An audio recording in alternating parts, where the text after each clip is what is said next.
बहुजन समाज की हर खबर पाने के लिए सब्सक्राइब करें अम्बेडकर पीपल्स वॉइस और बेल आइकन दबाएं। आज भारतीय जनता पार्टी मोदी सरकार के दूसरे कार्यकाल का 1 वर्ष एक उत्सव के रूप में मना रही है, जिसके तहत वो 1000 प्रेस कॉन्फ्रेंसेज, 750 वर्चुअल रैलीज और मोदी जी का हैंड रिटन लेटर, जो सभी चैनलों के माध्यम से आप तक जरूर पहुंच गया होगा, उसको 10 करोड़ परिवारों में व्यक्तिगत रूप से पहुंचाने का इनिशिएटिव ले रहे हैं। आप सबको नमस्कार। आशा है आपको मेरी आवाज अच्छे से मिल रही है। तो मैं बिना शब्द नष्ट किए विषय पर ही आना चाहूंगी।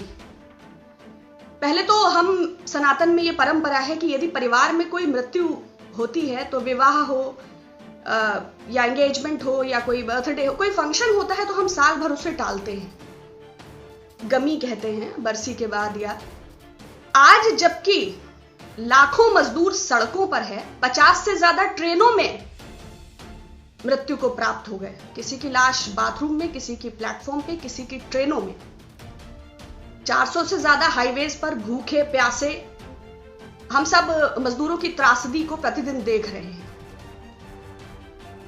कोरोना के संक्रमण के आंकड़े भी 1.5 लाख के पार हैं। अर्थव्यवस्था वेंटिलेटर पे है, विकास का पता नहीं है और बेरोजगारी 45 साल में सबसे ज्यादा है।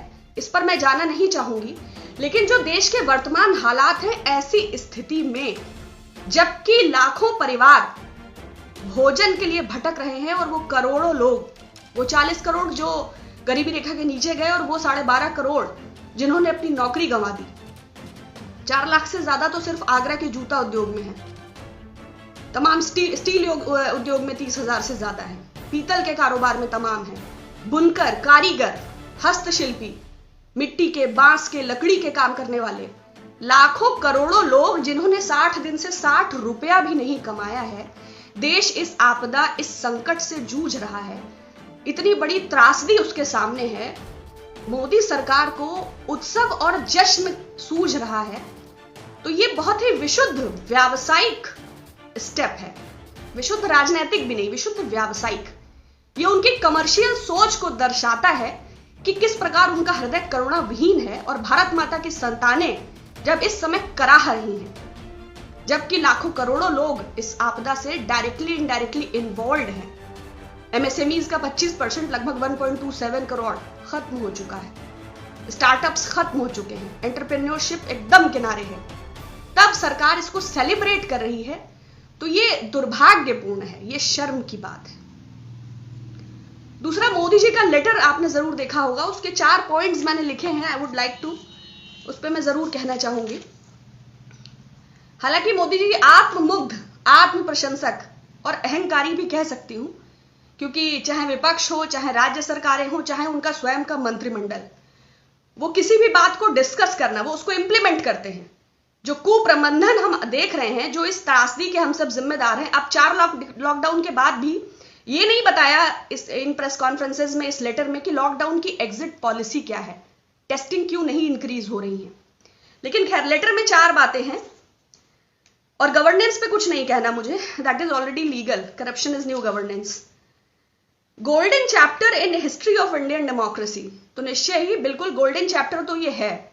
पहले कभी ऐसा नहीं हुआ कि संसद में निर्वाचित सांसद के तौर पर आतंकी प्रज्ञा ठाकुर जैसा कोई व्यक्ति शपथ ले, गोडसे जिंदाबाद का नारा लगे, कोई चर्चा ना हो, महात्मा गांधी जी के पोस्टर पे गोली मारी जाए और वो सोशल मीडिया पे वायरल हो, जस्टिफाई करे एक बहुत बड़ा तबका आईटी सेल के माध्यम से। तो बिल्कुल ये गोल्डन चैप्टर है इंडियन डेमोक्रेसी का। मैं सहमत हूं मोदी जी से। इतनी भारी मात्रा में कभी मौलिक अधिकारों का हनन नहीं हुआ, इतनी भारी मात्रा में लोगों पर कभी अतिक्रमण नहीं हुआ, ना दलितों पर, ना अनुसूचितों पर, ना कामगारों पर, ना प्रवासी मजदूरों पर, ना किसानों पर, ना अल्पसंख्यकों पर। तो डेफिनेटली ये गोल्डन चैप्टर है इंडियन डेमोक्रेसी का। मैं मोदी जी से सहमत हूं, वो एक नया एरा लेके आए हैं।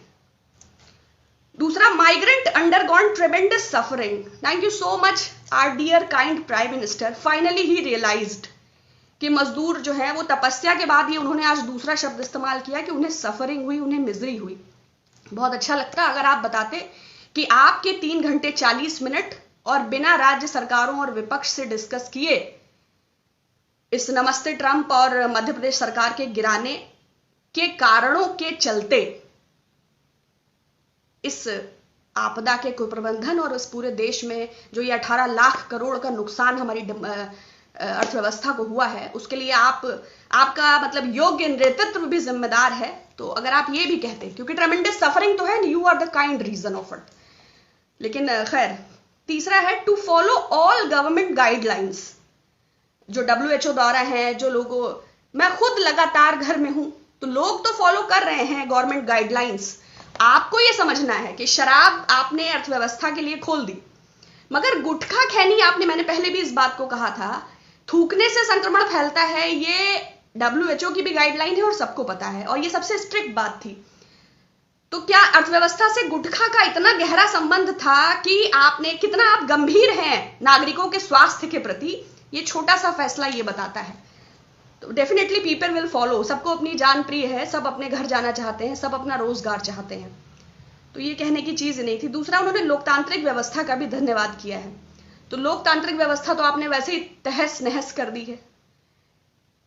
जब आप ही किसी सिस्टम को प्रॉपरली फॉलो नहीं करते हैं तो फिर और किसी से क्या अपेक्षा हो। केंद्र सरकार पूर्णतः पारदर्शी है, बहुत ईमानदार है, ऐसा दावा है अभी JP नड्डा साहब की प्रेस कॉन्फ्रेंस का। यह बात अलग है कि भाजपा शासित राज्यों में भ्रष्टाचार है। Uttar Pradesh medical supplies association ने घटिया किट सप्लाई की, मगर ये छोटी सी बात है, इसका केंद्र से संबंध नहीं है। हिमाचल में आपने अभी अभी देखा जो PPE किट्स का घोटाला हुआ। केंद्र के प्रोक्योरमेंट राइट्स में भी आपने देखा होगा कि ICMR द्वारा जो किट्स दी गई उसमें जो घोटाला हुआ। खैर वो भी नहीं। गुजरात मॉडल फ्लॉप है। N95 मास्क 65% एक्स्ट्रा के साथ दिए गए, लेकिन वो भी चलिए घोटाला नहीं है। हाईकोर्ट ने जो काल कोठरी कहा, जो स्वयं गृह मंत्री का संसदीय क्षेत्र है अहमदाबाद का हॉस्पिटल, सिविल हॉस्पिटल, तो जो ये वेंटिलेटर का घोटाला हुआ, ये तो हम इधर 3 महीने की बात कर रहे हैं, साल भर के घोटालों पे हम नहीं जा रहे हैं। तो ना आप हिमाचल पे बोलेंगे, ना आप उत्तर प्रदेश पे बोलेंगे, ना आप गुजरात पे बोलेंगे, ना N95 मास्क पे बोलेंगे, ना ICMR पे बोलेंगे। लेकिन नहीं, governance is good because corruption is new governance. Let's communalise, let's spread hate, to hell with GDP, to hell with economy, to hell with employment. Let's do clash and enjoy it. तो ये 4 जो है प्रधानमंत्री जी के पत्र के महत्वपूर्ण बिंदु थे, ये मैं जरूर कहना चाहती थी। बाकी और भी एक अच्छा हुआ है ना कि CM जो है वो CM ऑफिस तक केंद्रित हो गया है, और चाहे तबादले हो, चाहे भर्तियां हो, चाहे ट्रांसफर हो, चाहे पोस्टिंग हो, वो सब मुख्य ऑफिस तक केंद्रित हो गया है। तो व्यवस्था और मशीनरी का भी बहुत सुंदर सदुपयोग है। पत्रकारिता पे कुछ कहना नहीं, और न्याय व्यवस्था पे भी ज्यादा नहीं लूंगी। कल तुषार मेहता साहब का हमने देखा ही, प्रॉफिट्स ऑफ डूम भी और वल्चर्स भी। तीसरा, फरीदाबाद के चूड़ी उद्योग से भी लगभग 5 लाख लोग भूखों मरने की कगार पर हैं। इस वक्त आप मान लीजिए कि आप उत्सव ही मना रहे थे, तो अगर अच्छा होता आप उत्सव के नाम पर कुछ डायरेक्ट बेनिफिट ट्रांसफर लोगों के अकाउंट में कर देते, ताकि वो भूख से तड़पने से राहत उनको हो जाती। और जो 3-4 महत्वपूर्ण मिनिस्टर्स हैं मोदी गवर्नमेंट के, तो उसमें सबसे पहले अमित शाह जी ने बहुत तारीफ की है गुड गवर्नेंस की। पहले तो गृह मंत्री जी आप ये बताइए कि जो आपने परमिशन दिया था तबलीगी प्रोपेगेंडा को, वो किस आधार पर आपने दिया था।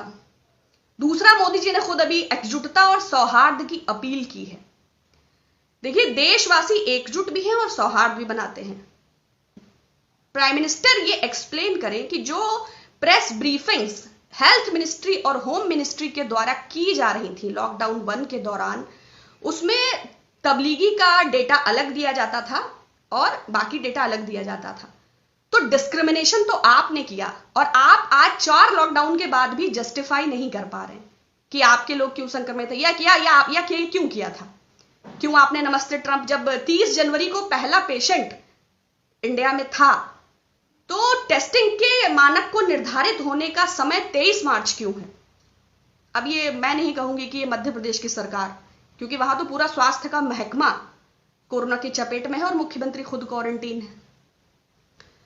दूसरा, कानून मंत्री जो है वो रविशंकर जी, उन्होंने अपनी सरकार के उत्सव में भी विपक्ष की आलोचना कर दी।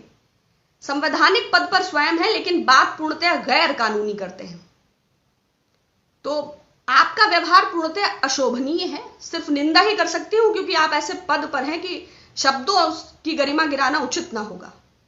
और अमित शाह जी तो आपदा मंत्री भी हैं। पूरे कोरोना दौरान में वो गायब थे। वो खुद कहां थे और किन किन आपदाग्रस्त क्षेत्रों का उन्होंने दौरा किया, इंक्लूडिंग